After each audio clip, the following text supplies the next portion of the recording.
الحمد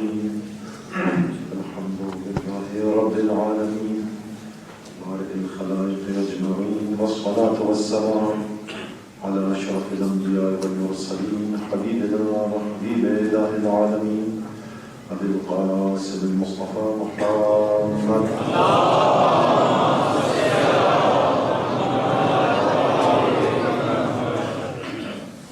ثم الصلاة والسلام على أهل بيته الطيبين الطاهرين والأئمة الميامين، لا سيما صاحب الدعوة النبوية والصولة الحيدرية والعصمة الفاطمية والحلم الحسنية والشجاعة الحسينية والعبادة السجادية والآثار الباقرية والمآثر الجعفرية والعلوم الكاظمية والحجج الرضوية والجود الكظمية والنحاوة النقوية والحلبة العسكرية والغيبة الإلهية سيدنا ومولانا حجة بن الحسن العسكري صاحب العصر والزمان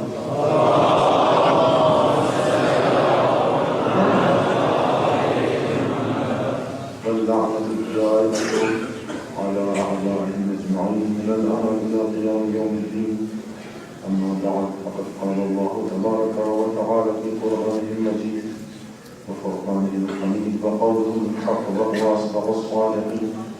أعوذ بالله من الشيطان الرجيم. وسبحان الذي بيده ملكوت كل شيء وإليه ترجعون. صدق الله العلي العظيم. من كريم قبلنا وسبحان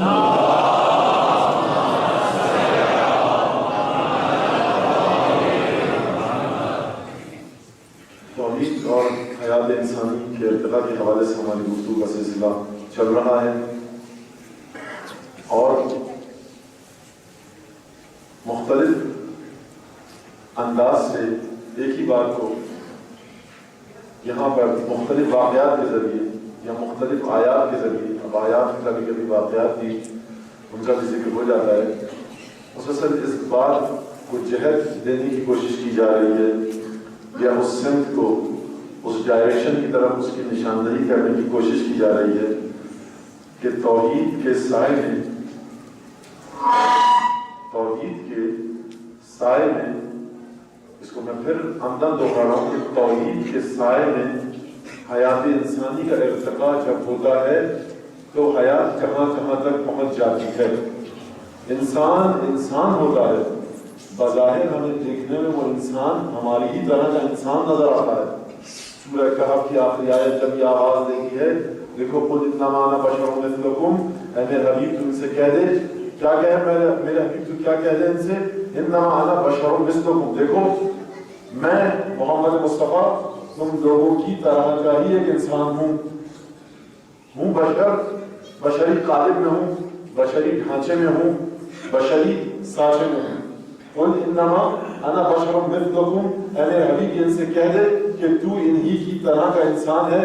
تمام جو یہ انسان، یہ کفار یا مسلمان جو تیرے سامنے موجود ہیں، جب تم سے گفتگو کر اور قرآن کی سورہ کہف کی آخری آیت کہ ان سے میرے حبیب کہہ دے کہ میں تم جیسا انسان ہوں، یعنی بشری تقاضے مجھ میں بھی ہیں۔ اب اس جملے کو آپ اسی طرح سے مت سمجھ لیجیے جو میں نے کہا کہ بشری تقاضے ہیں تو آپ جہاں جہاں بشری تقاضے جس انداز کے بھی ہیں وہ رسول میں ہیں، نہیں، میں یہ نہیں کہنا چاہ رہا۔ ابھی بات جو سردست کہہ رہا ہوں اس پر توجہ کیجیے گا کہ بشری تقاضے مجھ میں بھی ہیں، لیکن کس انداز کے ہیں یہ نہیں بتایا، بس یہ اعلان کر دیا آیت نے آگے بڑھ کر کہ یوحا الیہ، تم میں اور فرق مجھ میں جو ہے بس وہ وحی کا ہے۔ تو اسلامی گرامی وحی کا فرق اگر سمجھ میں آ جائے تو رسول کا عام انسانوں سے فرق بھی سمجھ میں آ جائے گا، رسول کی مماثلت کیا ہے یہ سمجھ میں آ جائے گی، اور رسول کا اختلاف کیا ہے یہ بھی سمجھ میں آ جائے گی۔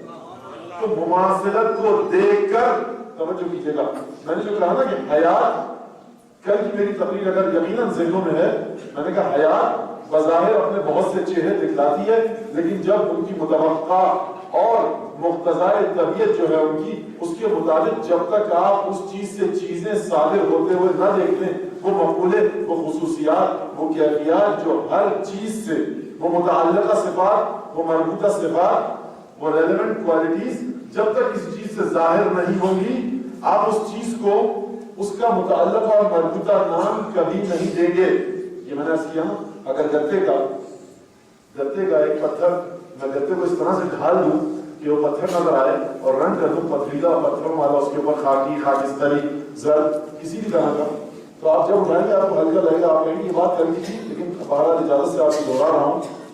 اور مجھے یہ کہا گیا اور بات صحیح ہے, 1 گھنٹے میں انشاءاللہ میں کوشش کروں گا. اللہ نے گرامی ہوتا ہی ہے کہ فضائل کا جب تک سلسلہ چل رہا ہوتا ہے تو گھڑی پر میری نظر بھی ہوتی ہے اور گھڑی پر میرے آواز بھی ہوتی ہے, لیکن جب فضائل کے آخری لحظات اور لمحے جب آتے ہیں اور مسائل کی ابتدا, تو نہ میرے ذہن میں گھڑی ہوتی ہے, لگی ہوتی ہے, دیکھ رہا ہوتا ہوں, لیکن مجھے گھڑی کا قطعاً احساس نہیں ہوتا. بہرحال میں اس سے معافی کا طالب ہوں آپ سے کہ جو آپ کا وقت ذرا زیادہ یہاں پہ صرف ہو جاتا ہے. تو دیکھیے کہ اختیار نہیں, میں بہرحال کوشش پوری کروں گا. تو دیکھیے ہر چیز سے اس کی متوقع اور مربوطہ صفات, وہ چیز وہ صفتیں جو بربنائے طبیعت یا مقتضائے طبیعت ہے اس چیز کی, اگر وہ چیز ان اشیاء کو ان صفات کو دکھائے تو آپ کہیں گے یہ وہی چیز ہے. اگر نہ دکھائے آپ کہیں گے بظاہر وہ ہے لیکن حقیقتاً وہ نہیں ہے. یہی بات ہوئی تھی نا سر, ٹھیک ہے, اچھا صاحب. تو میں نے کیا کہا تھا آپ سے, اگر کوئی طوطا گفتگو کرنے لگے انسانوں کی طرح, آپ کے صاحب ہے تو طوطا لیکن انسانوں کی طرح گفتگو کرتا ہے. تو یہ حیات کے مختلف خانے ہیں, سانچے ہیں, مراحل اور مدارج ہیں, جس میں خود ہم اپنی روزمرہ کی زندگی میں دیکھتے ہیں کہ ہم کسی چیز کے ظاہر پر حکم لگا کر اسے اس کے متعلقہ خانے میں فٹ نہیں کرتے, وہی لیبل اس پر چسپاں نہیں کرتے. ہم کہتے ہیں دکھنے میں ویسی ہے حقیقت میں ایسی ہے, یا دکھنے میں ایسی ہے حقیقت میں ویسی ہے, ہم یہی کہتے ہیں نا. تو دیکھیے رسول نے بتا دیا کہ بظاہر تمہاری طرح کا انسان ہوں, بھوک مجھے لگتی ہے, خندق کھولنے کے موقع پر اگر کئی دن کے بعد میری بیٹی میرے لیے روٹی پکا کر لائے تو میں اپنی بیٹی سے یہی کہوں گا کہ 3 دن کے بعد یہ پہلا نوالا ہے میری بیٹی جو تیرے باپ کے منہ میں جا رہا ہے. بھوک لگ رہی ہے مجھے, لیکن شکم مبارک پر بطن مبارک پر پتھر باندھا ہے. دندان شہید ہوئے تکلیف کا احساس ہے. جب حضرت ابراہیم جو رسول خدا کے فرزند تھے انتقال ہوا تو جناب ختمی مرتبہ نے ایک عجیب جملہ کہا اور رہتی دنیا تک تو سمجھا دیا, سکھا دیا کہ دیکھو انسانی طبیعت کہاں تک ہے, رسالت کہاں ہے, ان میں اتحاد کس حد تک ہے, اگر اختلاف ہے یا نہیں, اگر ہے تو کس حد تک ہے. بہرحال یہ اشارہ تم کہتے ہوئے آگے بڑھ رہا ہوں میں. کہا کہ جب ابراہیم کو دفن کیا تو یہ فرمایا ان العین تدمع والقلب یحزن وان بک یا ابراہیم لمحزونون. لوگوں نے کہا یا رسول اللہ آپ آنسو بہا رہے ہیں. کہا کہ دیکھو ابراہیم کو مخاطب کیا, اپنے مردہ بیٹے کو فرزند کو مخاطب کیا اور یہ کہا ان العین تدمع, آنکھ آنسو بہا رہی ہے, وان القلب لیحزن, اور قلب میرا بہت غمگین ہے, لیکن اے ابراہیم تیری موت کے موقع پر میں کوئی غلط بات نہیں کروں گا, مجھے غم ہے لیکن غلط بات نہیں نکل سکتی میرے منہ سے.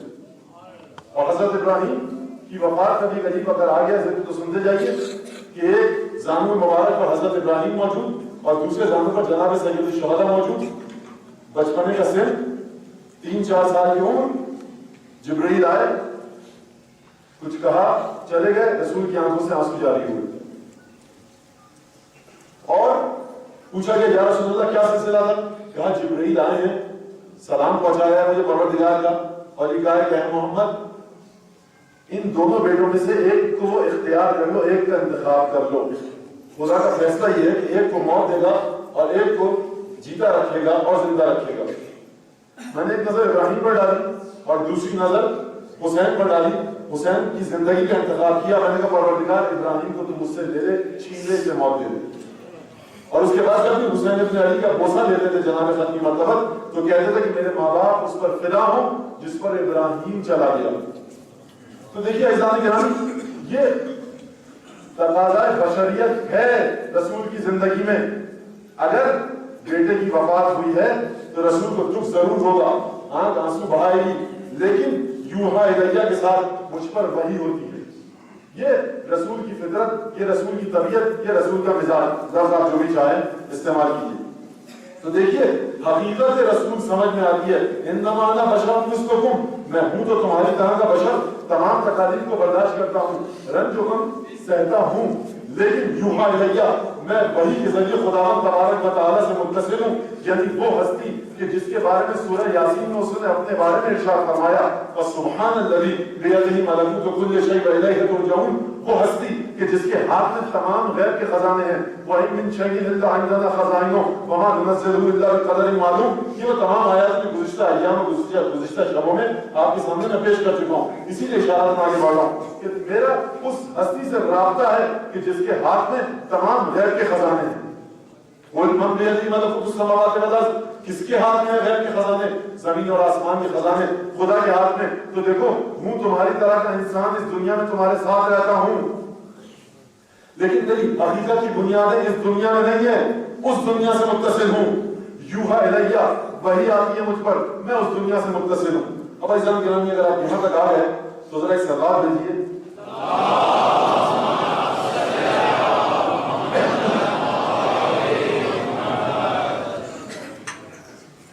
اب عزیزان گرامی یہ سمجھ میں آیا کہ حیات بظاہر دکھائی دینے والی حیات حقیقت میں شاید ہو سکتا ہے حیات کے کسی اور مرتبے پر فائز ہو۔ اگر آپ یہاں تک آ گئے ساتھ ساتھ سورہ مریم اتنی خوبصورت، واقعی اگر انسان عمر لگائے اپنی عربی سیکھنے میں اور قرآن کی صرف اسی آیت کو سمجھ لے کما ہوا حق ہو تو اس بات کی ارزش رکھتی ہے یہ آیت۔ یعنی مجھے قرآن میں بہت ہی لطیف، بہت ہی خوبصورت، ملائم لب و لہجے کے ساتھ دل کو چھو لینے والی آیات میں سے یہ آیت ہے جو پڑھنے والا ہوں۔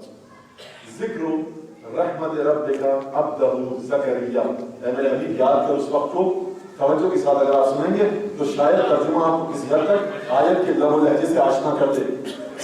بڑی عجیب، واقعی پروردگار کی قدرت کے قربان کی چیزیں انہی الفاظ میں دنیا والوں کے پروردگار نے کتنی خوبصورت بات ہے۔ ذکر رحمت ربک عبدہ زکریا، میرے حبیب یاد کر، کس وقت کو یاد کر؟ یہاں توجہ کیجیے گا، جب تیرے پروردگار کی رحمت نے زکریا کو یاد کیا۔ دیکھیے پروردگار کی رحمت نے یاد کیا، اور ابھی اس کی کیا کہنے سے کیا اس کا ترنم آہنگ اور موسیقی جو اس آیت میں ہے وہ عجیب، اور یہ قرآن کا اعجاز کیا ہے۔ انشاءاللہ اگر موقع ملا تو جیسا کہ کہا گیا کہ عشرے کے بعد بھی ایک یا دو مجالس کا جو سلسلہ وہ عشرے تک چلے گا، تو خواہش میری یہ ہے انشاءاللہ آپ دعا کریں کہ اعجاز قرآن کے حوالے سے کچھ نہ کچھ گفتگو ہو جائے۔ قرآن آخر ہے کیا، اس کا اعجاز کیا ہے؟ تمام کے تمام فصحاء اور بلاغائے عرب قرآن کا جواب کیوں نہ لا سکے؟ اس پہ انشاءاللہ گفتگو اگر مولانا نے توفیق دی۔ ذکر رحمت ربک عبدہ زکریا، اے میرے نبی یاد کر اس وقت کو کہ جب تیرے رب کی رحمت نے زکریا کو یاد کیا، زکریا کا ذکر کیا۔ زکریا نے کیا کیا؟ اچھا دیکھیے بڑی خوبصورت بات کہہ رہا ہے پروردگار، واقعی عجیب آیت ہے اور عجیب پروردگار کا اس مقصد حیات سے انسان کے تعلق کو بھی بتاتی ہے۔ دعا کا پورا فلسفہ انہی دو آیتوں میں اگر میں یہ کہوں کہ خدا نے سمو دیا تو شاید غلط نہ ہو۔ ذکر رحمت ربک عبدہ زکریا، وہ وقت یاد کرو جب تیرے رب کی رحمت نے زکریا کو یاد کیا۔ دیکھیے ہم کیا کرتے ہیں، اللہم ارحمنی، پروردگار مجھ پر رحمت نازل کر، تو ہم نے یاد کیا، ہم کہتے ہیں صاحب ہمیں خدا کی رحمت یاد آئی، ہم نے کہا پروردگار تیری رحمت کے صدقے میں ہم پر رحم فرما۔ لیکن بات یہاں برعکس ہے، ذکر و رحمت ربک عبدہ زکریا، یہاں خدا اعلان کر رہا ہے کہ پروردگار کی رحمت کو زکریا نے یاد نہیں کیا، یہ تیرے پروردگار کی رحمت تھی جس نے زکریا کو ذکر کیا اور زکریا کو یاد کیا۔ اچھا، اور اس کے بعد کیا کہا؟ اذ نادا ربہ نداء خفیہ، یہ وہ وقت تھا جب زکریا کو پروردگار کی رحمت نے یاد کیا تھا، یہ وہ وقت تھا اذ نادا ربہ نداء خفیہ۔ دیکھیے سورہ مریم کی ابتدائی بالکل آیات کہ یہ وہ وقت تھا کہ جب زکریا نے ایک خفی آواز کے ساتھ، ایک خفی پکار کے ساتھ، ایک دبتی ہوئی مدھم اور ملائم آواز کے ساتھ اپنے پروردگار کو آواز دی، اور کیا کہا؟ دیکھیے ابتدا میں جو باتیں عرض کی تھیں آپ کی خدمت میں، اسے اپنے ذہن میں رکھیے گا کہ حیات بظاہر کچھ اور دکھاتی ہے اپنے آپ کو، حقیقت میں کسی اور مرتبے پر ہوتی ہے۔ بہت اہم بات ہے، اسے برائے مہربانی بہت آپ کا کرم ہوگا، ممنون ہوں گا میں آپ کا، اسے یاد رکھیے گا، حیات بظاہر کچھ دکھاتی ہے لیکن حقیقتاً کچھ ہوتی ہے۔ بلال حبشی کا تعلق حبش سے ہے، سیاہ فام ہے لیکن جناب سیدہ کو ان کی اذان کی آواز بہت پسند ہے. حیات اگر دیکھے گی اس بلال حبشی کو، وہ جو کہا نا کہ خیر اب یہ شعر آ گیا تو وہاں کہیں اور بات چلی جائے گی تو شعر کو نہ پڑھنے دیجیے مجھے. دیکھیے بلال کی شخصیت کو اگر آپ دیکھیں گے تو مدینے اور مکے کے نامعلوم کتنے ہی پیسے والے،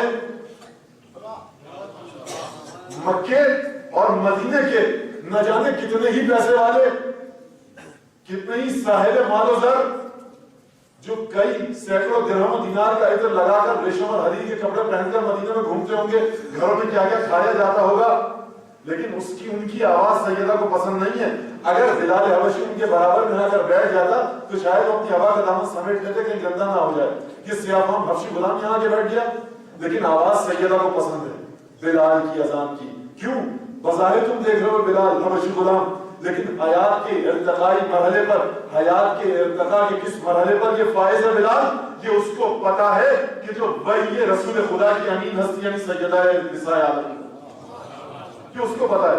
تو سمجھ میں آئی یہاں سے بات کہ دیکھیے حیات اپنے آپ کو جہاں دکھائے، جتنی حیات بظاہر بے ہنگم دکھائے، بے ڈر دکھائے، بھدی دکھائے، بے تکی دکھائی دے آپ کو اور مجھے، حیات اپنے آپ کو اس انداز سے خوبصورت، جاذب نظر، دلکش، دل فریب دکھائی نہ دے ہمیں اور آپ کو، یا وہ حیات کا مرحلہ اپنے آپ کو اس طرح سے پہچانوا نہ سکے، لیکن در حقیقت وہ حیات کے ارتقاء کے کس مرحلے پر ہے یہ اسے پتا ہوگا جو صاحب علم غیب ہے، جس کے پاس علم غیب ہے. بھائی یہی کہا نا سورہ جن کی تیسری آیت میں، عالم الغیب فلا یظہر غیبہ الا عالم، اللہ عالم غیب ہے خدا اپنے غیب کو کسی پر ظاہر نہیں کرتا الا من ارتضی من رسول، لیکن اپنے جس رسول سے راضی ہو جائے اس کو اپنے علم کا غیب دے دیتا ہے. اور یہی کہا نا تیسری پارے کی آیت میں خدا نے، اے میرے حبیب ولسوف یعطیک ربک فترضی، ہم تجھے اتنا دیں گے اتنا دیں گے اتنا دیں گے کہ تو راضی ہو جائے. یہی کہا نا. اب دیکھیے جو میں نے کہا نا سیدہ کو علم ہے کہ حیات کس کی ارتقاء کے کس مرحلے پر ہے، تو اس وجہ سے کہ علم غیب کا مالک، علم غیب کا حامل ہے کون؟ جناب محمد ابن عبداللہ، جناب ختم مرتبہ صلی اللہ علیہ وآلہ وسلم.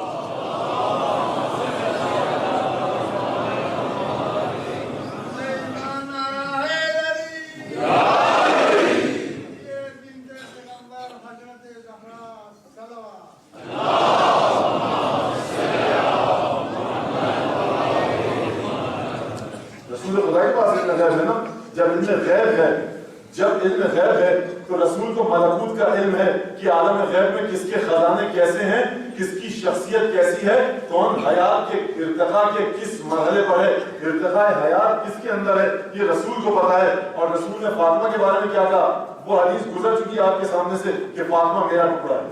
وہ آیات سن لی آپ نے، وہ رسول کا احترام جو مخصوص احترام تھا جناب سیدہ کے لیے وہ سن لیا.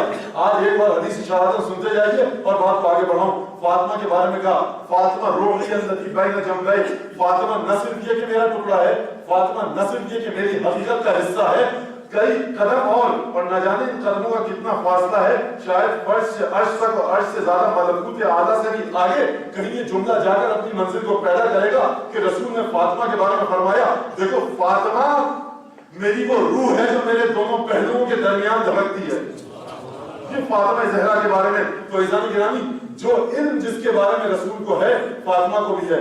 حیات کے تم جتنے ہی ادنا مرحلے پر سمجھو بلال کو، ابو ذر کو تم جتنا بھی کہہ دو کہ بے زر ہے یہ، لیکن یہ جناب صدیقہ کبریٰ جانتی ہے کون حیات کے کس مرحلے پر. تو جو میں نے شروع میں بات کی آپ کی خدمت میں کہ دیکھیے حیات بظاہر کچھ دکھلاتی ہے لیکن ہوتی کچھ ہے. آپ لاکھ کسی کی تعریفیں کیجئے لیکن وہ جو حقیقت ہے وہ حقیقت ہے. آپ لاکھ کسی کو کہیے کہ جی یہ ان کی شخصیت چاند کی طرح ہے، سورج کی طرح ہے، چمکدار ستاروں کی طرح ہے، لیکن میرے خیال سے غالب کا شعر اگر میں غلطی نہیں کر رہا ہے کواکب کچھ نظر آتے ہیں کچھ. اور دوسرا مسئلہ آپ کو پتا ہے تو دیکھیے آپ لاکھ کیسے لوگوں کو، ہستیوں کو تعریفوں کے پل باندھ دیجئے، صاحب وہ ستاروں کی مانند ہے، وہ چاند کی مانند ہے، وہ سورج کی مانند ہے، لیکن حقیقت حیات کا مرتبہ آپ کے اور میرے علم میں نہیں آ سکتا. حقیقت حیات کا، حیات کے ارتقاء کے کس درجے پر کس انسان کی حیات ہے یہ اسے پتا ہوگا جو عالم غیب اور ملکوت سے متصل ہے. کہا نا سورہ جن میں عالم الغیب فلا یظہر غیبہ علی احد، عالم غیب ہے وہ کسی کے اوپر اپنا غیب ظاہر نہیں کرتا. تو عزیزان گرامی دیکھیے حیات کا علم ہے جناب سیدہ کو. اسی لیے اب آئیے دیکھیے دوبارہ چلتے ہیں. اب یہ میں کیا کروں, ذکر آ جاتا ہے تو میرے سامنے بہت سے سوالات آ جاتے ہیں جو کیے جاتے ہیں. ذکر آ جاتا ہے تو وہ اعتراضات ہیں جو مختلف آیات کے ضمن میں پوچھے جاتے ہیں فضائل اہل بیت کے حوالے سے, تو ان کو کسی حد تک جس حد تک ہو سکے پیش کرتا ہوں, میں آگے بڑھتا ہوں. اور یاد رکھیے گا اور یقین کیجیے اس بات پر کہ مباحث جو ارتقاء حیات کے ہیں وہ اس سے کہیں آگے کے ہیں کہ جو میں یہاں بیان کر رہا ہوں. کیوں؟ قرآن سے متعلق ہے نا.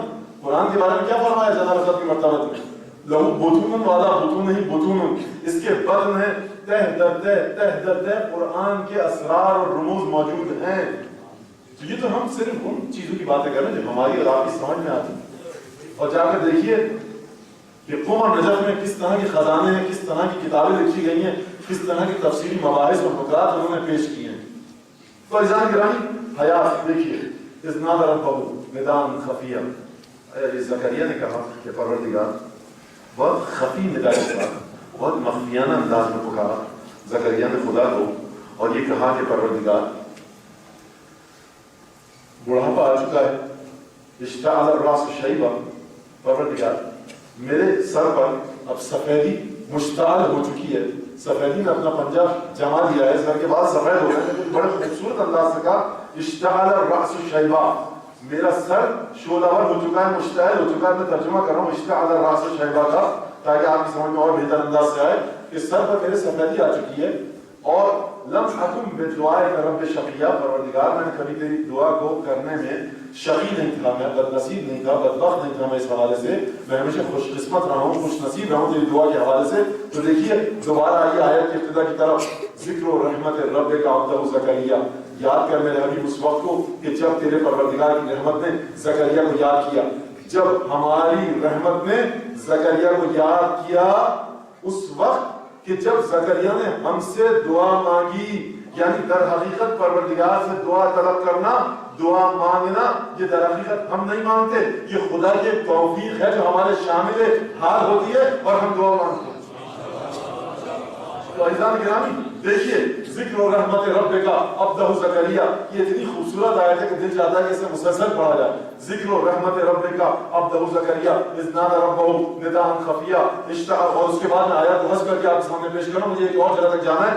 دیکھیے یاد رکھیے گا اس نقطے کو کہ حیات کچھ ہوتی ہے, دکھاتی کچھ ہے.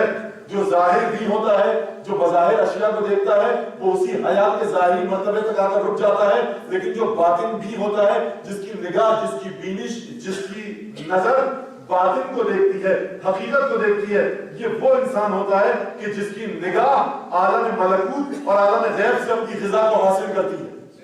اس کی نگاہ اس دنیا میں نہیں رکتی, یہ عالم غیب کے ذریعے تمام اشیاء کو دیکھتا ہے. وہ اشیاء کو ان کی حقیقت کے ساتھ دیکھتا ہے, بظاہر مرحلہ حیات پر نظر آنے والی اشیاء کو ان کے ظاہری مرحلے پر رکھ کر نہیں دیکھتا. واشتعل الراس شیبا ولم اکن بدعائک رب شقیا. پروردگار یہ مسئلہ ہے کہ دعا انی خفت الموالی من ورائی, میں اپنے جو قوم والے ان سے ڈرتا ہوں, مجھے ایک بچہ ایسا دے دے بس حسب کرتے ہوئے کہ جو میرا بھی وارث بنے اور میری آل اولاد کا, میری نسل کا وارث بنے. اچھا پیغام آیا, اِنَّا نُبَشِّرُكَ بِغُلَامٍ اسْمُهُ یحییٰ, اے عیسیٰ, اے زکریا, ہم نے تمہیں بشارت دی ایک لڑکے کی, ایک بچے کی کہ جس کا نام یحییٰ ہے, اور اس کا نام اس سے پہلے کسی نے یحییٰ نہیں رکھا. اور جب یہاں تک بات آ گئی, اچھا رب اجعل لی آیا, پروردگار سورہ مریم کی ابتدائی آیات, رب اجعل لی آیا, پروردگار کوئی نشانی تو بتا, میں لوگوں کو کیسے بتاؤں. وَامْرَأَتِي عَاقِرًا, میری جو بیوی ہے, جو میری زوجہ ہے, اس کی یہ عمر نہیں رہی کہ وہ حیات انسانی کے سلسلے کو, نسل انسانی کے سلسلے کو آگے بڑھا سکے. ابھی ممبر کا تقاضا ہے, بڑی دھواں پھرا کے بات کر رہا ہوں, لیکن میں کیا کروں, حد ادب بھی لازم ہے اور الفاظ کی شائستگی بھی. تو میں اب میری جو زوجہ ہے وہ حیات انسانی کے سلسلے کو آگے نہیں بڑھا سکتی. وَامْرَأَتِي عَاقِرًا, نہیں زکریا, ہم تمہیں ایک بچہ دیں گے, بشارت دے رہے ہیں ایک بچے کی. اچھا پروردگار رب اجعل لی آیا, کوئی آیت میرے لیے ہے؟ بھائی پروردگار نے کہہ تو دیا زکریا تم سے, جناب زکریا آپ سے کہہ دیا کہ میں تمہیں ایک بچے کی بشارت دے رہا ہوں, اب نشانی کس چیز کی مانگتے ہو؟ تو دیکھیے یہ ہمیشہ سے طبیعت انسانی ہے. وہ جو ابراہیم نے کہا تھا نا, رب ارنی کیف تحیی الموتى اولم تؤمن قال بل ولكن ليطمئن قلبي, پروردگار ذرا دل کو اطمینان سمجھ جائے. دل کو ایک اطمینان سا ہو جائے، دل کو ایک سکون سا مل جائے، میں تیری نشانی دیکھ کر میرے ایمان میں اور اضافہ ہو اور مدارج طے کروں اور درجات طے کروں. اچھا آیتوں کا ایسا کریے، آیت تمہاری یہ ہے تمہارے لیے، اللہ تقدمہ، تم بات مت کرنا الا رمزا، بس اگر بات کرنا تو اشاروں کے ساتھ. اچھا یہ کوئی حکم تشریعی نہیں ہے، یہ حکم تکوینی بعض لوگوں نے کہا ہے، یہ حکم تشریعی، یعنی جس طرح سے جناب مریم نے گفتگو کی تو اشاروں کے ساتھ کی، زبان کے ذریعے گفتگو نہ کی، اسی طرح سے زکریا کو بھی حکم دیا گیا. ایک صلوات دیجیے محمد علیہ.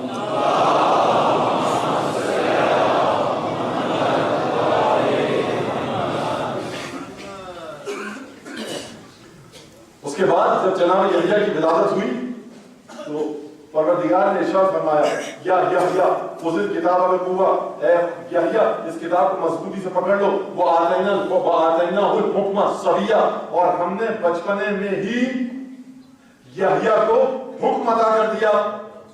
یہ حکم کیا تھا؟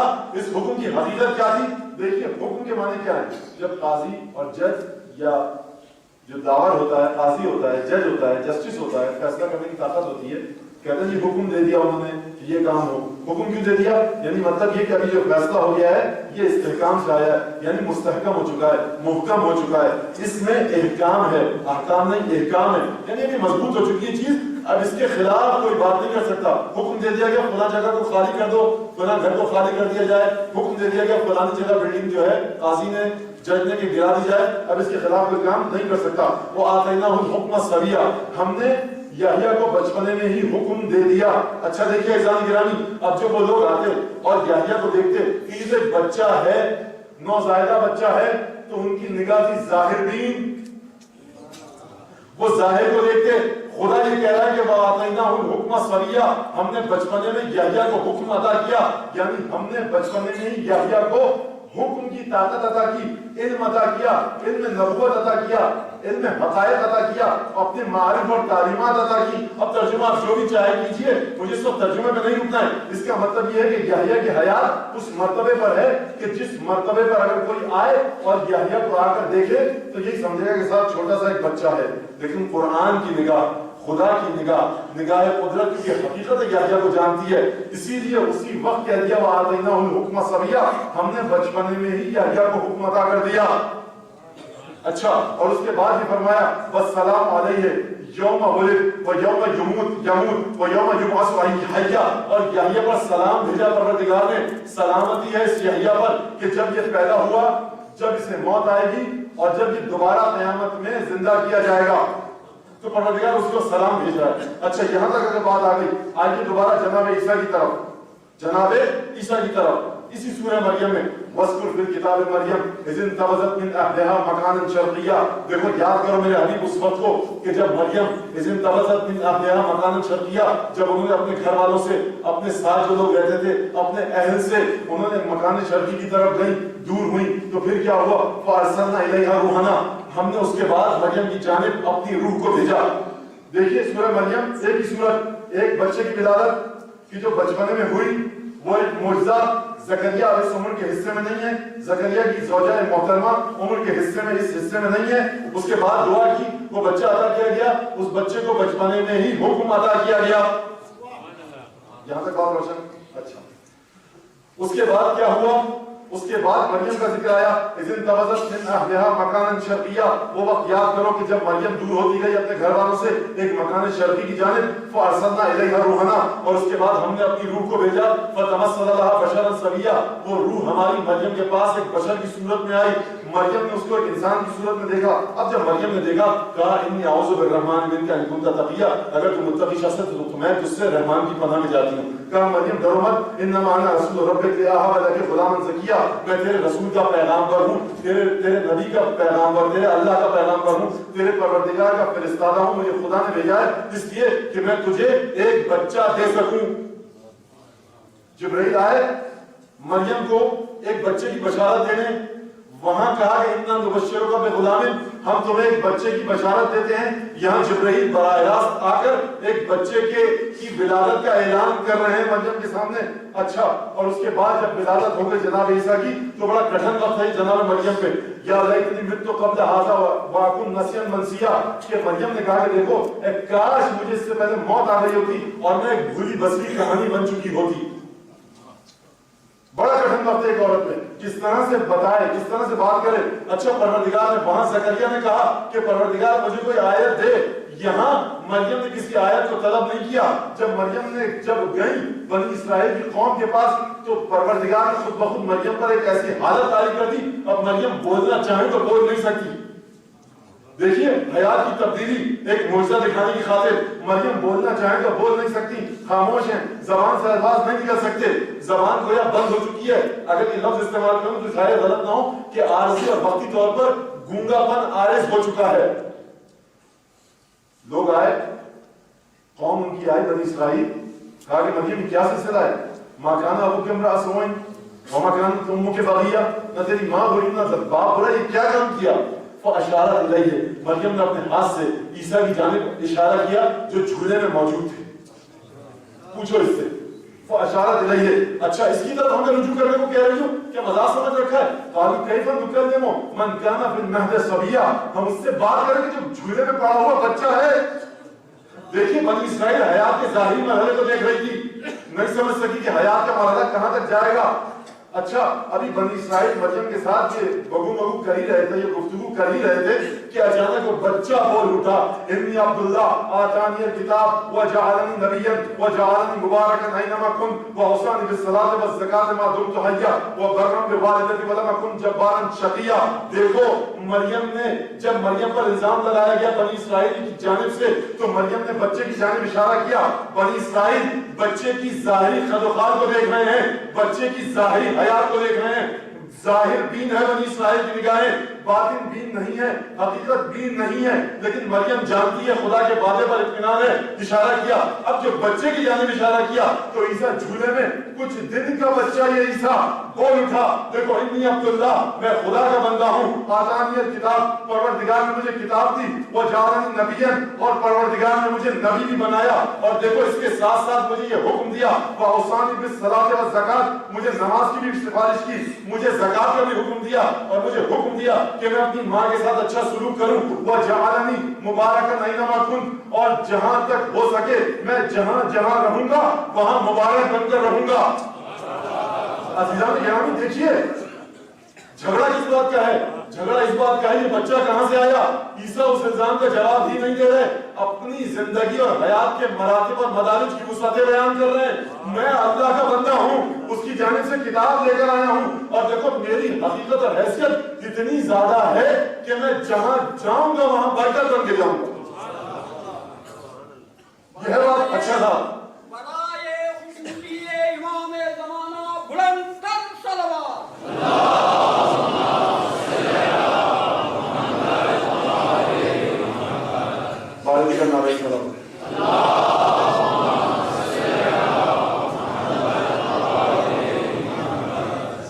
دیکھیے حیات کے مدارج اور مراتب کس طرح سے ارتقا پاتی ہے حیات.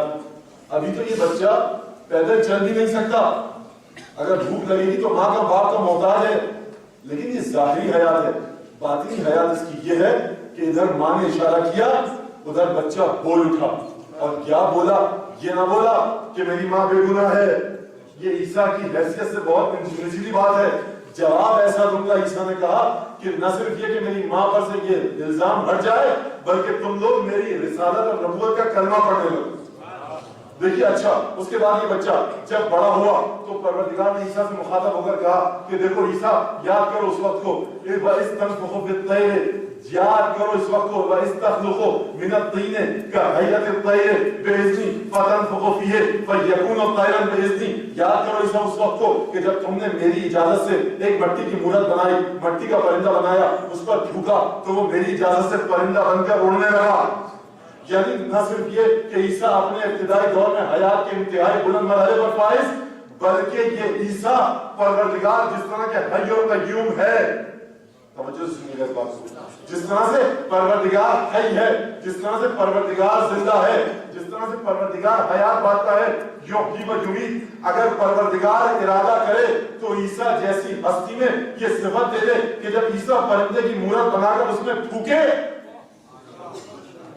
یہاں پہ ضرور رک جائیے, میں نتیجہ آپ کو ذرا اور اطمینان کے ساتھ بیان کر کے پھر آگے بڑھوں. دیکھیے حیات کے مراحل ہیں, حیات کے مراحل میں آپ کو بتایا کہ لقد خلقنا الانسان من سلالة من طين ثم جعلناه نطفة في قرار مكين ثم خلقنا النطفة علقة فخلقنا العلقة مضغة, اور آخر تک آیت میں چلے جائیے. میں نے بتایا تھا نا آپ کو کہ پروردگار کہہ رہا ہے ہم نے مٹی سے اس انسان کو بنایا, مدارج بتایا تھا نا, مٹی سے پھر کیا کہا ہم نے, نطفے میں لائے, نطفے سے خون کا لطفہ, خون کے لطفے سے گوشت کا لطفہ, گوشت کے لطفے سے ہڈیاں تھیں, ہڈیوں پر فقصون العظام علیہما, ہم نے ہڈیوں پر گوشت اور کھال چڑھائی. ثم انشأناه خلقا آخر فتبارک اللہ احسن الخالقین.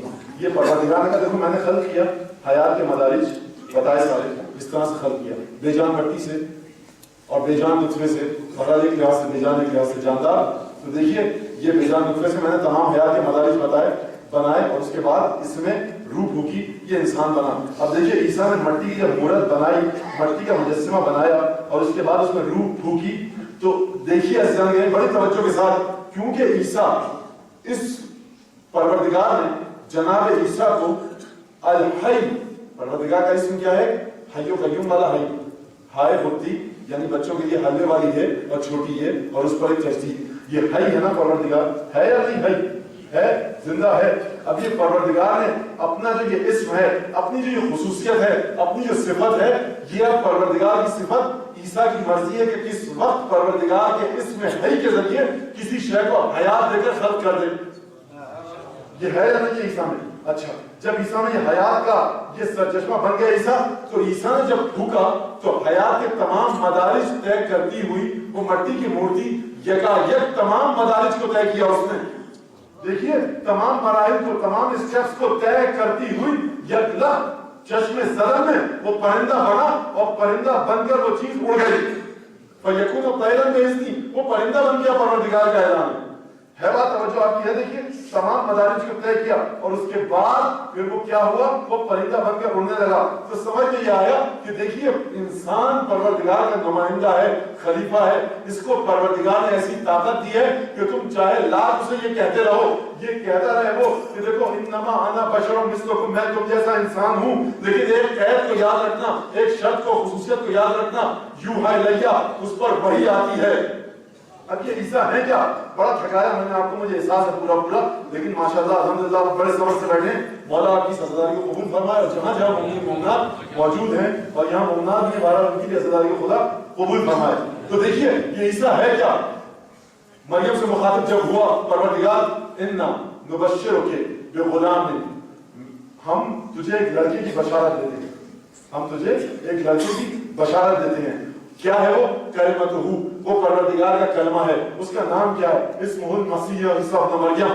ہم اس کا نام رکھا ہے ہم نے عیسیٰ مریم, اور اس کا نام ہے مسیح. ہم تجھے ایک بچے کی بشارت دیتے ہیں, انما المسیح عیسیٰ ابن مریم. پروردگار اعلان کر رہا ہے عیسیٰ ابن مریم کے بارے میں, حضرت مسیح کے بارے میں, کہ دیکھو انما المسیح, مسیح یعنی عیسیٰ مریم, اس کے علاوہ کچھ نہیں, کہ کلمت اللہ ہے اور روح منہ, یہ پروردگار کی روح ہے, پروردگار کی روح سے اس کا ایک تعلق ہے. اب دیکھیے یہاں روح کو مت سمجھ لیجیے گا کہ پروردگار کے جسم سے کوئی چیز جدا ہو, کیونکہ پروردگار کا جسم نہیں ہے, وہ جسمانیات میں نہیں ہے. یہ ایک شرافت, تشرف اور فضیلت اور منزلت کا اعلان کیا گیا. جس طرح سے بیت اللہ کہا جاتا ہے اور خدا اس گھر میں نہیں رہتا, اسی طرح سے روح منہ جب کہا تو پروردگار اس روح سے اپنے تعلق کو, انتصاب کو بیان کر رہا ہے کہ تمام کی تمام صفات جلال و جمال پروردگار اس بندے میں, اس کلمے میں یعنی عیسیٰ مریم میں معجزن ہے. پروردگار کی جتنی صفات ہیں ان کا آئینہ بن کر آئے گا. اچھا یہاں تک جب آپ بات سمجھ گئے, دیکھیے پروردگار نے اعلان کیا, عیسیٰ کون ہے, کلمہ ہے خدا کا, القاہ الی مریم بروح منہ, یہ ایسا کلمہ ہے جسے پروردگار نے اس کلمے کو مریم کی جانب بھیجا. وہی جو خدا کا کلمہ بن کر آیا, اس کی حقیقت اور حیثیت یہ ہے کہ جب وہ گہوارے میں تھا, جب وہ جھولے میں تھا, تو اس نے کیا کہا, انی عبداللہ آتانی الکتاب وجعلنی نبیا وجعلنی مبارکا اینما کنت واوصانی بالصلاۃ والزکاۃ ما دمت حیا وبرا بوالدتی ولم یجعلنی جبارا شقیا. یہ سب ترجمہ آپ کے ذہن میں ہے یا نہیں ہے؟ بھائی جو کلمہ بن کر آیا خدا کا تو اس کی خصوصیت یہ کہ وہ جب گہوارے میں ہو عبودیت الہی کی منزل پر فائز ہے نا بات ہے بات یا نہیں؟ اچھا ہے بات. اگر اور اس کے بعد کل یہ کلمہ ہے کیا سورہ لقمان میں چلیے ذرا کیا کہا دیکھو یہ فرمایا کہ قل لو كان الدهر مدادا لكلمات ربي لنفد الدهر قبل ان تنفد كلمات ربي. دیکھو اے میرے حبیب ان سے کہہ دے کہ اگر لو كان البحر مدادا لكلمات ربي اگر یہ تمام کے تمام سمندر اگر سمندر روشنائی بن جائے انک بن جائے مرکب بن جائے جوہر بن جائے وہ سیاہی جس سے لکھا جاتا ہے یہ سمندر سیاہی میں تبدیل ہو جائے لنفد البحر قبل ان تنفد کلمات ربی اس سے پہلے کہ یہ سمندر اس سے پہلے کہ پروردگار کے کلمات ختم ہوں ان سمندروں کی سیاہی ختم ہو جائے گی پروردگار کے کلمات ختم نہیں ہوں گے. یہ کلمات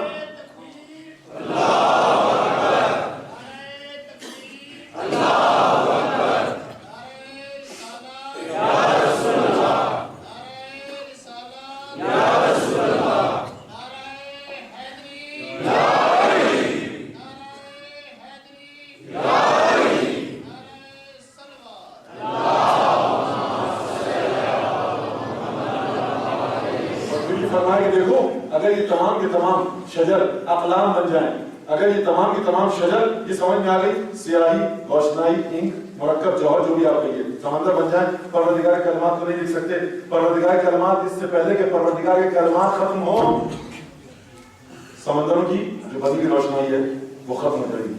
یہ کیوں بھائی پروردگار کہہ رہا ہے میرے کلمات جو چیز پروردگار کی طرف منسوب ہو گئی جو پروردگار سے منتسب ہو گئی اس کی انتہا نہیں ہو سکتی ہے نا. اچھا تھوڑا سا اور آگے بڑھیے اور اس کے بعد پروردگار فرمایا والبحر يمده من بعده سبعة أبحر ما نفد كلمات اللہ. اگر دیکھو یہ سمندر جو ہے یہ بحر جو ہے اسے 7 سمندروں 7 گنا اور بڑھا دیا جائے تو دیکھو پروردگار کے کلمات پھر بھی ختم نہیں ہوں گے.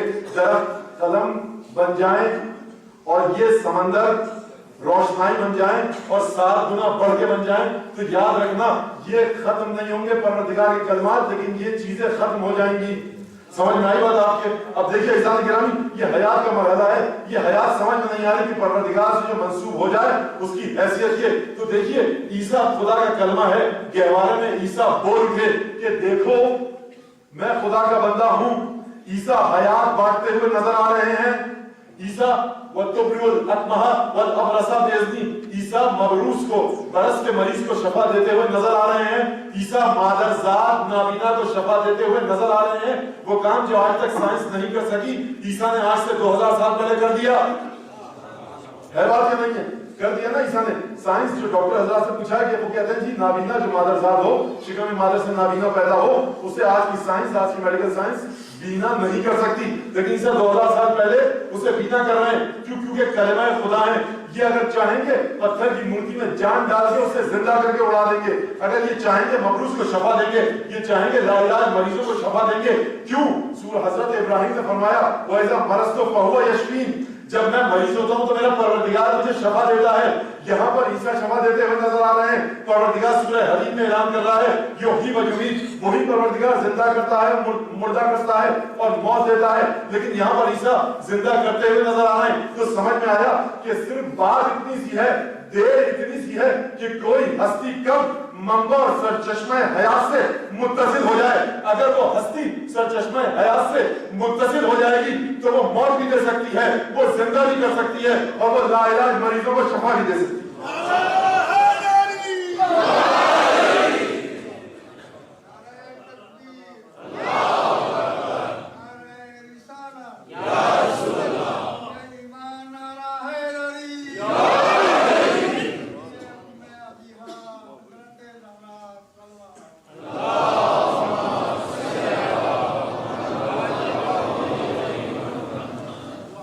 بس عزیزان گرامی اب یہ شرک اور توحید کا مسئلہ بھی ذرا حل ہو گیا.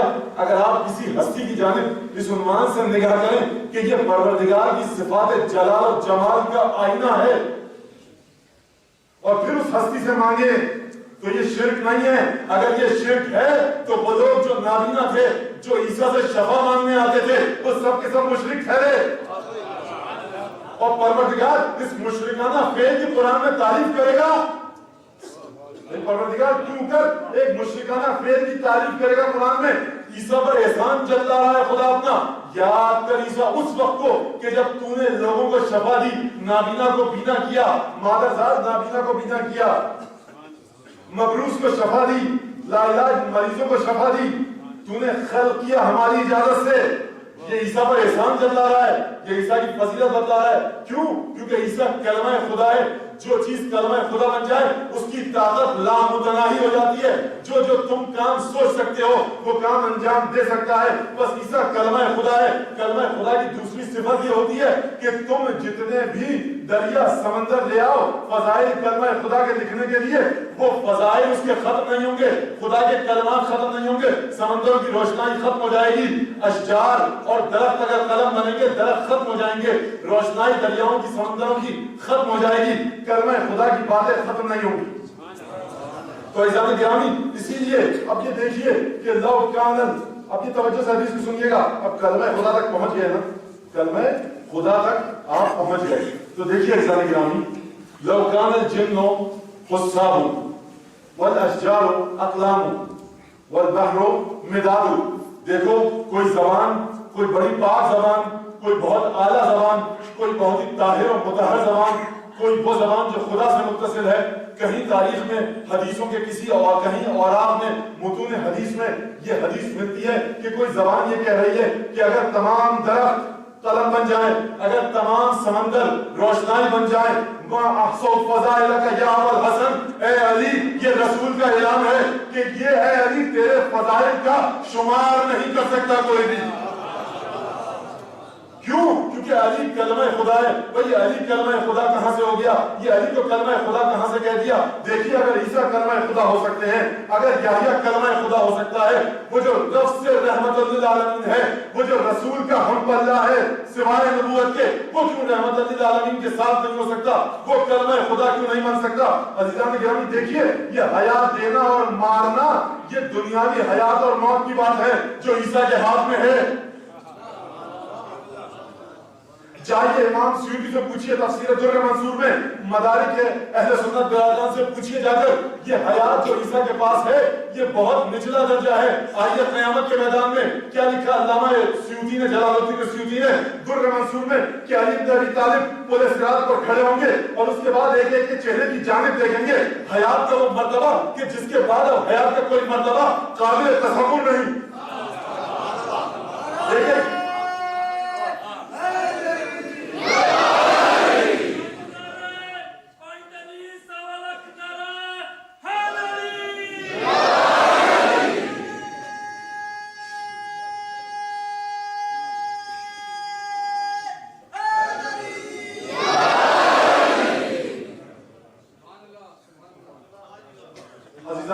دیکھیے قیامت کیا ہے؟ بروں کی, برے اعمال کی انتہا کا نام ہے جہنم, اچھے اعمال کی انتہا کا نام ہے بہشت. یعنی برائی جہاں نقطہ عروج پر ہے, اچھائی جہاں نقطہ عروج پر ہے, تمام اعمال جہاں پر دکھائے جائیں گے, تمام اعمال دیکھنے ہوں گے. اگر کوئی کسی انسان کو دیکھے اور اس کے اعمال کو سمجھ لے, اس کا مطلب یہ ہے کہ اس ہستی کا علم ازل سے ابد پر محیط ہے. یہ حیات کے تمام مدارج اور سیڑھیوں پر, اسٹیپس پر یہ شخص موجود ہے. روایت لکھی جناب سیوطی نے در منصور میں کہ علی کھڑے ہو جائیں گے اور اس کے بعد دیکھیں گے اپنے دشمن کو جہنم کی طرف اشارہ کریں گے, ھذا عدوی خذیہ, اور اپنے دوست کی طرف جب دیکھیں گے کہیں گے ھذا شیعتی داعی ہے, اے جہنم یہ میرا دشمن ہے, اسے لپک کر اپنے اندر لے جا, اور یہ میرا دوست ہے اسے چھوڑ دے اور بہشت میں لے جا. یہ علی بن ابی طالب کے حیات کا مرتبہ ہے, مرحلہ ہے. بس عزیزان گرامی دیکھیے یہ جو علی بن ابی طالب کی حیات کا مرتبہ اور مرحلہ ہے, اسی لیے وہ جو کل میں نے آیت آپ کے سامنے پڑھی کہ دیکھیے یوم ندعو کل اناس بامامہم, ہم قیامت میں ہر انسان کو اس کے امام کے ساتھ بلائیں گے. تو آیت نے یہ نہیں کہا کہ جس کو تم زبان سے اپنا امام کہتے تھے اس کے ساتھ بلائیں گے, جس کا تم کلمہ پڑھتے تھے ہم اس کے ساتھ تمہیں بلائیں گے, جس کو تم نام دیتے تھے کہ ہمارا امام یہ ہم اس کے ساتھ بلائیں گے. نہیں, آخرت جلوہ نمائی ہے حقائق کی میں لاکھ کہوں لا الہ الا اللہ محمد الرسول اللہ علی و اولادہ المعصومین حجج اللہ، لاکھ زبان سے دہراتا رہوں، لیکن اگر حقیقتاً میں نے علی بن ابی طالب کو اپنا امام نہیں مانا ہے تو لاکھ میں کلمہ پڑھتا رہوں، قیامت میں علی کے ساتھ اٹھ نہیں سکتا۔ قیامت عرصہ حقیقت ہے، جلوہ نمائی حقیقت ہے۔ سورہ اذا زلزلت الارض زلزالہا واخرجت الارض اثقالہا، آئیے آخری آیت کی طرف، فمن یعمل مثقال ذرۃ خیرا یرہ ومن یعمل مثقال ذرۃ شرا یرہ، جو شخص ذرہ برابر نیکی کرے گا اسی نیکی کو قیامت میں دیکھے گا۔ اجر کی بات نہیں ہے آیت میں، دیکھیے تجسم اعمال ہے، ہر گناہ کا اپنا ایک حقیقی روپ ہے قیامت میں۔ لیلۃ الرغائب رجب کی پہلی شب جمعہ، اس میں ایک نماز ہے، اگر وہ پڑھیں گے آپ تو روایت میں ہے کہ یہ نماز ایک نہایت ہی خوبصورت دوست کی صورت میں، ایک نہایت ہی مطمئن کرنے والے، اطمینان دہندہ، سکون دینے والے دوست کی صورت میں قیامت میں آئے گی۔ بھائی پڑھی تھی وہاں پہ نماز، یہ دوست کی صورت میں کیا کر رہی ہے قبر میں؟ تو دیکھیے اس نماز کی حقیقت یہ ہے کہ آپ کا دوست بن کے قبر میں آپ کے ساتھ رہے گی۔ الغیبۃ ادام کلاب النار، غیبت کرنے والے جہنم کے کتوں کا ایندھن ہے۔ اب یہ ہے صاحب، روایت میں ہے، میں کیا کہوں، بہار میں ہے۔ تو دیکھیے قیامت، اس بات کو توجہ سنیے گا، قیامت نام ہے جلوہ نمائی، کس چیز کی جلوہ نمائی؟ حقائق کی۔ وہاں پر یہ زبانی کلامی کوئی کام نہیں چلے گا، حقیقت کے ساتھ وہاں پر ہمیں محشور ہونا ہوگا۔ تو علی بن ابی طالب دیکھیں گے، یہاں لا کر آپ مجھے کہیے مولانا کیا بات ہے آپ کی، بڑے ولایتی ہیں، بڑے مولائی ہیں، مولا آپ کو سلامت رکھے، اور یہاں میں آپ کے لاکھ تعریفوں میں خدا ملاد زمین آسمان کے کتنے بڑے اچھے شیعہ، لیکن شیعت کا سرٹیفکیٹ، تشیع کی ڈگری، تشیع کا مدرک، تشیع کی سند قیامت میں علی بن ابی طالب کے ہاتھ سے جسے ملے گی وہ حقیقی معنوں میں شیعہ ہو۔ تو عزیزان کرام دیکھیے یہیں سے وہ بات آتی ہے جو میں نے کل کہی کہ حیات انسانی، اگر حیات کا ارتقاء چاہیے، اگر ملکوت سے متصل ہونا ہے، اگر ملکوت سے متصل ہونا ہے تو حیات حیات طیبہ ہونی چاہیے، حیات حیات تشریعی ہونی چاہیے، حیات کو شریعت کے دائرے میں آنا پڑے گا۔ جو شریعت کے دائرے سے باہر رہ کر اگر یہ سوچتا ہے کہ میں شریعت کے دائرے سے باہر رہ کر علی بن ابی طالب کی حیات کے دائرے میں داخل ہو جاؤں، بڑے وہم پہ مبتلا ہے، یہ خیالی پلاؤ سے زیادہ اس کی کوئی حقیقت نہیں۔ علی نام ہے حقیقت کا، اور علی بن ابی طالب کو چھوڑیے، ابو ذر سلمان کے پاس آئے، ابو ذر سلمان کے پاس آئے، دیکھا کہ سلمان نے اپنا پیر آگے بڑھایا ہوا ہے اور کچھ مٹی کا ایک چھوٹا سا چبوترا ہے، اس میں پتیلی رکھی ہوئی ہے، چولہے پہ آگ نہیں چل رہی، سلمان نے اپنا پیر رکھا ہوا ہے، اس پیر سے ایک حرارت نکل رہی جس سے پانی جوش میں آنا۔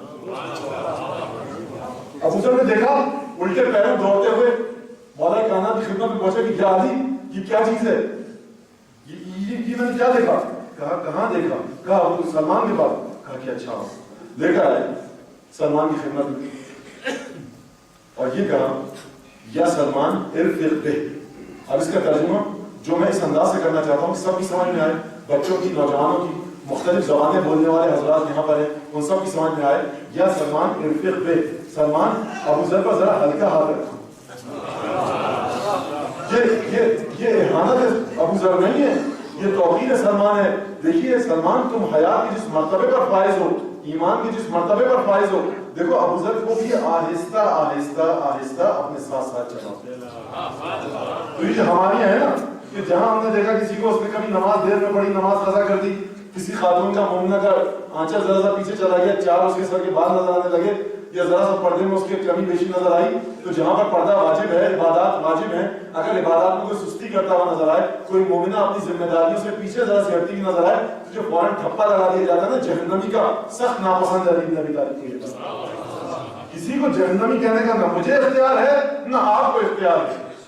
ہاں یہ ضرور کہا جا سکتا ہے کہ جناب محترمہ یہ آپ کا کام غلط ہے، اے میرے مومن بھائی تیرا کام صحیح نہیں ہے، لیکن جہنمی کہنے کا اختیار جب سلمان اور ابو ذر کا مسئلہ آن پڑا تو علی بن ابی طالب نے کہا کہ یا سلمان ارفق بہ، ذرا ہلکا ہاتھ رکھو، آہستہ آہستہ اپنے ساتھ چلاؤ۔ تو دیکھیے عزیزان گرامی، بس یہاں تک اگر بات آ گئی میری تو مجھے ابھی بھی اور بھی گفتگو کرنی تھی، لیکن میرے خیال سے آج کے لحاظ سے کافی گفتگو ہو چکی، اور عجیب مرحلہ ہے حیات کا. شاعر نے بڑے خوبصورت انداز میں عجیب بات کہی. میرے خاص سے بس 7-8 منٹ ہے, اسی میں مسائل کی منزل بھی طے کرنی ہے. اور دیکھیے یہ موت, یہ حیات, نہ صرف اس موت نے اپنا وہ بھیانک چہرہ اپنے ہاتھوں سے کھو دیا, نہ صرف یہ کہ موت نے اپنا چہرہ کھو دیا بھیانک اپنے ہاتھوں سے, بلکہ موت حیات میں تبدیل ہوئی, اور حیات بھی ایسی کہ جو ملتوں اور اقوام کی حیات کی ضامن ثابت ہوئی.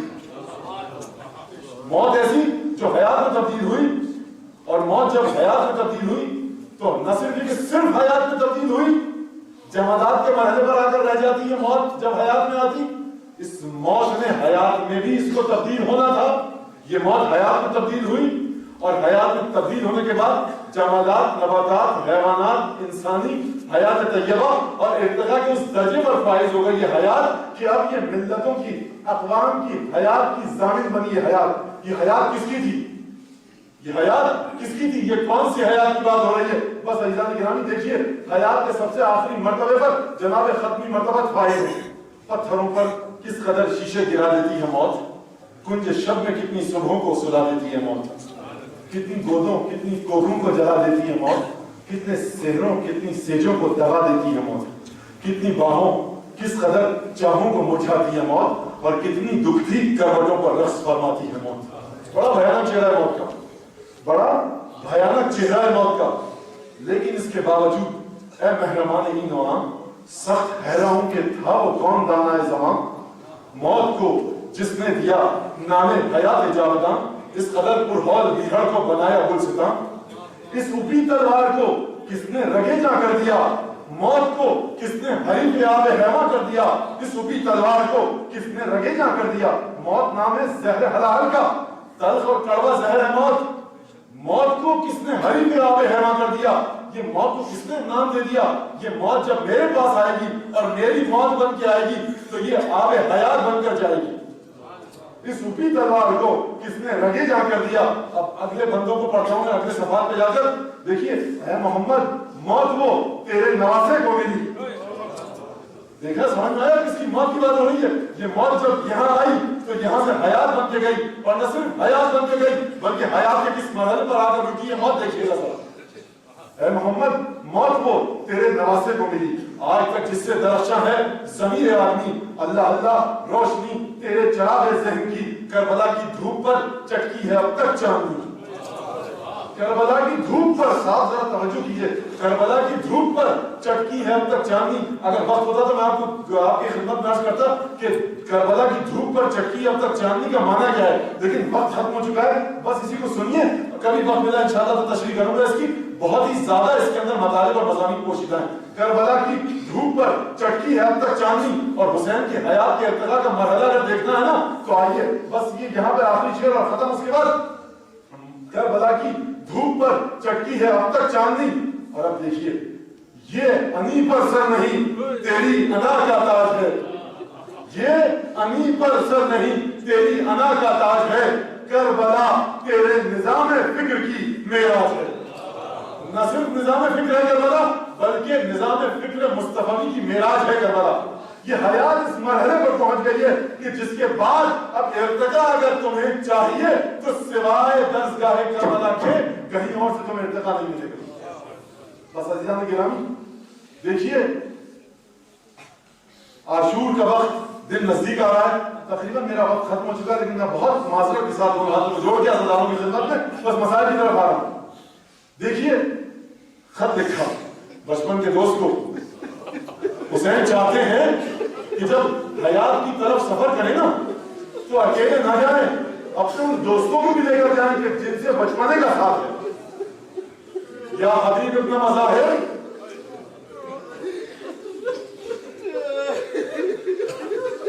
عجیب خط لکھا حسین نے. جملے سنے کہ حسین کیا, یا حبیب لا تقتل علینا بنفسک. حبیب ہمارے راستے میں اپنی جان نچھاور کرنے کے سلسلے میں دیکھو بخل اور کنجوسی سے کام مت لو. حبیب مزاج آشنا ہے. جیسے ہی خط ملا سفر کا ارادہ کیا. کوفے سے کس طرح نکلے, رستوں کی ناکہ بندی ہو چکی ہے, کہا غلام بعض سواری کو ملتا ہے، کہا غلام یہ گھوڑے کو لے کر جا میرے اور فلانی جگہ پر کسی سناٹے والی جگہ پر کھڑے ہو جانا تاکہ تجھے کوئی دیکھ نہ سکے، میں وہاں گھوڑے پہ آؤں گا، گھر سے گھوڑے پہ بیٹھ کے جاؤں گا تو شک ہو جائے کسی کو دور کا سفر ہے، شاید مجھے عبید اللہ کے سپاہی روک لیں، یہ میں تشریح نصب کر رہا ہوں۔ اچھا ٹھیک ہے، اب حبیب بیوی بچوں سے رخصت ہو کر اہل یمن ہے، ابھی یہ رسول کے بھی صحابی ہیں، مولا کائنات کے بھی صحابی ہیں، امام حسن کے بھی صحابی ہیں اور امام حسین کے بھی صحابی ہیں، اتنا پرانا تجربہ کار شیعہ اہل بیت۔ اب جو دیکھا حبیب نے پیچھے سے آیا تو دیکھا غلام گھوڑے سے کھڑا ہوا گفتگو کر رہا ہے، راسیں ہاتھ میں ہیں، باغیں ہاتھ میں ہیں کہ مرکب اے رہبار اگر میرا آقا نہیں آیا نا حسین کی نصرت کے لیے تو میں تجھ پر بیٹھ کر حسین کی نصرت کے لیے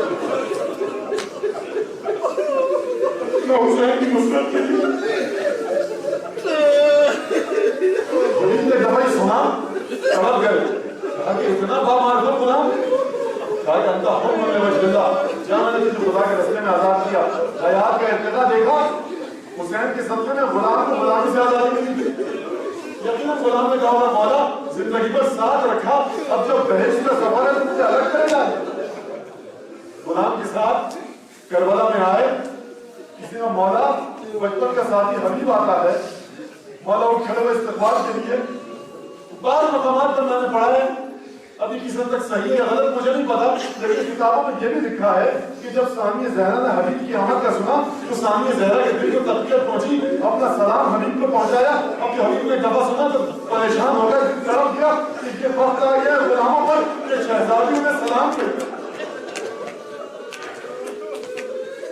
شب عاشور آئی، سید الشہداء جناب زینب کے خیمے میں تشریف لے گئے، بہن بھائی میں گفتگو ہوئی، ایک دفعہ جناب زینب نے پوچھا کہ بھائی تمہیں اپنے دوستوں کی وفاداری پر یقین ہے؟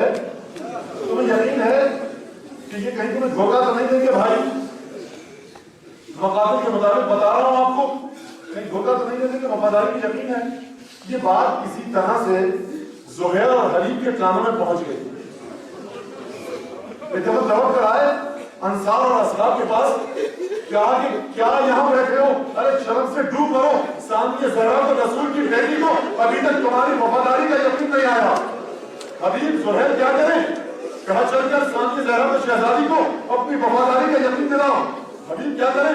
زہیر کیا کریں؟ کہا ضرور اسیافکم علی عواتقکم وعلی انافکم، اپنی تلواروں کو نیام سے نکالو، اپنی گردنوں میں رکھ کر شہزادی کے خیمے کی جانب چلو۔ اچھا تلواروں کو نکالا نیام سے، گردنوں پر رکھا، بی بی سلام عرض کرتے ہیں ابھی آپ کی بات ہمارے کانوں تک پہنچی، بی بی آئیے، یہ ہمارے گلے، یہ ہماری تلواریں، اگر حکم ہے تو ابھی بی بی ہمیں حکم دیجئے، اپنی تلواروں سے اپنی گردنوں کو کاٹ کر آپ کے سامنے ڈال جاؤ، رحمتم اللہ، اللہ کی رحمت تم پر نازل ہو، جاؤ جاؤ، بی بی کو تمہاری وفاداری پر یقین آ گیا۔ صبح عاشور آئی، حبیب جنگ کے لیے گئے، کس طرح سے حسین نے اجازت دی حبیب کو مجھے نہیں پتا، حبیب ابن مظاہر اسدی مولا آپ کو زیارت نصیب کرے، کربلا کی احتمال عالیات کی، جب آپ داخل ہوں گے تو بائیں طرف آپ حبیب کی چھوٹی سی ایک زری دیکھیں گے، حبیب کی قبر الگ جدا بنی ہے حرم سید الشہداء۔ حبیب گئے، بعض تواریخ کے مطابق حبیب اور سعید بن عبداللہ نے نماز کے دوران سید الشہداء کے جو آنے والے تیر تھے ان تیروں کو اپنے سینوں اور ماتھے اور پیشانی پر روکا، بعض کے مطابق حبیب گئے جنگ کرنے۔ جب جنگ کرنے گئے آپ جانتے ہیں کئی پہر کی پیاس ہے، بھوک کا غلبہ ہے، حبیب جنگ کرتے جاتے ہیں، یکا یک آواز آئی دیکھو یہ لوگ مستعید ہیں، یہ موت کے طالب ہیں، تم انہیں اس طرح سے نہیں مار سکتے، ہر طرف سے گھیر کر مار لو۔ ہر طرف سے حبیب کو گھیرا گیا، حملے کیے گئے، حملے تابڑتوڑ۔ اب حبیب سے فرس پر سنبھلا نہ گیا، زینے اس پر سنبھل نہ سکے۔ حبیب گھوڑے سے جب زمین پر آئے تو آواز کی السلام علیکم یا ابا عبداللہ۔ اب مجھے نہیں پتا کہ بچپن کی آواز جب حسین کے کانوں میں پہنچی تو حسین کا کیا حال ہوا ہوگا، جب زینب کے کانوں میں پہنچی ہوگی تو کیا حال ہوا ہوگا۔ شاید حبیب نے بلند آواز سے سلام کیا ہو کہ شہزادی کے کانوں تک آواز پہنچے، شہزادی میں وہی حبیب ہوں کہ جو آپ کو وفاداری کا یقین دلانا چاہتا تھا، شہید ہو کر آپ کو وفاداری کا یقین دلا رہا ہوں۔ بس عزیزان گرامی، حسین حبیب کے جنازے تک پہنچے، لائے گنج شہداء میں تسلیاں دی۔ اب یہاں سے بات کو ختم کیجئے، دیکھیے آئیے ذرا شام غریبہ کے بعد اب آئیے کوفے میں کہوں گا حبیب ابن مظاہر وہ شب عاشورہ تھی، تم اپنی تلوار کو اپنی گردن پر رکھ کر لائے تھے۔ میں کہوں گا ہاں ذرا بازار کوفہ میں، بازار شام میں حبیب تمہیں یہ گوارا نہ تھا کہ رسول زادی کے دل پر کوئی خوف طاری ہو، رسول زادی پریشان ہو۔ آؤ بازار شام میں، اور شام کی عورتوں کے ہاتھوں میں ارے پتھر ہیں، حبیب آ کر زینب کو ان پتھروں سے بچاؤ۔ حبیب آؤ ذرا ارے کربلا کے راستے میں کہ جب حسین کے ننھے ننھے بچے